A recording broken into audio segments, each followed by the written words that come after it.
સ્વાધ્યાય 1.6 લંબાઈના માપન માટે નીચે આપેલ સાધનો પૈકી કયું સાધન વધુ સચોટ છે? એ વર્નિયર કેલિપર્સ જેના વર્નિયર માપમાં 20 વિભાગ છે. બી એક સ્ક્રૂ ગેજ જેનું પેચ અંતર 1 મિલીમીટર અને વર્તુળાકાર સ્કેલ પર 100 વિભાગ છે. સી એક પ્રકાશીય યંત્ર જે પ્રકાશની તરંગ લંબાઈ સુધીની લંબાઈ માપી શકે છે. તો હવે જુઓ, આપણે અહીંયા જોવાનું છે કે કયું સાધન વધુ સચોટ છે. તો જે સાધન લઘુત્તમ માપ સારામાં સારી રીતે માપી શકતું હોય, એટલે કે આ ત્રણેયમાંથી જેની લઘુત્તમ માપ શક્તિ સૌથી સારી હોય એને આપણે સારામાં સારું યંત્ર કહી શકીએ. એટલે કે ઓછામાં ઓછા મૂલ્યનું પણ માપન જે સારી રીતે કરી શકે એ સાધન વધારે સારું ગણાય. તો આપણે દરેકે દરેક સાધન જે આપણને અહીં કહ્યું છે એની લઘુત્તમ માપ શક્તિઓ કેટલી છે, એટલે કે સૌથી ઓછામાં ઓછું માપન એ કેટલું લઈ શકે છે એ આપણે જોઈએ પહેલા. તો વર્નિયર કેલિપર્સ, સ્ક્રૂ ગેજ, આ બધા જે સાધનો છે એને અનુરૂપ તમારે પ્રયોગશાળાની અંદર પ્રયોગો કરવાના આવે છે. એટલે આ સાધનોનો ઉપયોગ કરીને તમે વાસ્તવિક રીતે પ્રયોગશાળામાં માપનો લેવાના છો, કારણ કે આ તમારા સિલેબસમાં છે.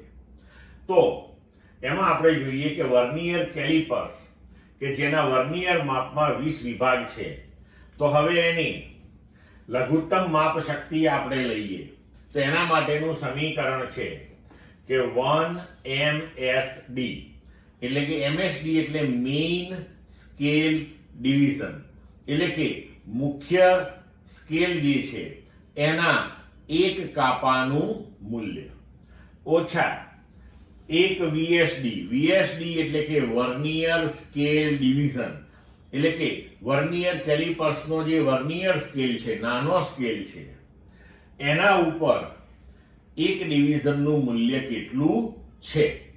હવે 1MSD અને અહીંયા આપણને કહેલું છે કે વર્નિયર કેલિપર્સના વર્નિયર માપમાં 20 વિભાગ છે, તો એક વિભાગનું મૂલ્ય થઈ ગયું 19/20. હવે આનું પરિણામ આવશે 1/20 MSD, બરોબર. એટલે કે મુખ્ય સ્કેલના મૂલ્યની અંદર આપણે આને લઈ આવ્યા. તો હવે મુખ્ય સ્કેલના એક કાપાનું મૂલ્ય એ મિલીમીટરમાં હોય છે વર્નિયર કેલિપર્સ ઉપર, અને તમે પ્રયોગશાળામાં જોશો એટલે તમને ખ્યાલ આવી જ જશે. તો હવે આનું લઘુત્તમ માપ શક્તિ થઈ ગઈ 1/20 મિલીમીટર. હવે એને આપણે લખી શકીએ 200 સેન્ટીમીટર. ક્લિયર? હવે એને આનુષંગિક તમે લખી શકો કે 0.005 સેન્ટીમીટર. હવે આગળ જઈએ આપણે કે સ્ક્રૂ ગેજનું પેચ અંતર 1 મિલીમીટર ને વર્તુળાકાર સ્કેલ ઉપર 100 વિભાગ છે. તો હવે આની લઘુત્તમ માપ શક્તિ માટેનું સૂત્ર છે કે પેચ ભાગ્યા વર્તુળાકાર સ્કેલ પરના કુલ વિભાગો. આ સ્ક્રૂ ગેજ પણ તમારે પ્રયોગશાળામાં વાપરવાનો આવશે મિત્રો, એટલે એનો જ્યારે ઉપયોગ કરશો ત્યારે તમને સંપૂર્ણ ખ્યાલ આવી જશે આના વિશે. હવે તમને કહેલું છે કે 1 મિલીમીટર ભાગ્યા વર્તુળાકાર સ્કેલ પર 100 વિભાગ, તો 0.01 મિલીમીટર, એટલે તમે લખી શકો 0.001 સેન્ટીમીટર.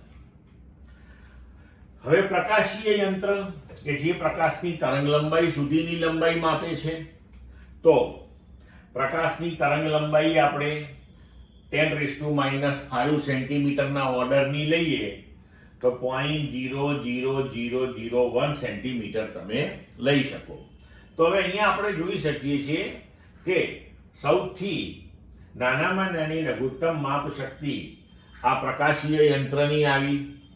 તો હવે અહીંયા આગળ તમે લઘુત્તમ માપ સૌથી ઓછું એ આનું હોવાથી કહી શકીશું કે પ્રકાશીય યંત્ર જે છે એ સૌથી વધારે ચોકસાઈ વાળું છે, કારણ કે તેની લમાસ સૌથી ઓછી છે. ક્લિયર મિત્રો?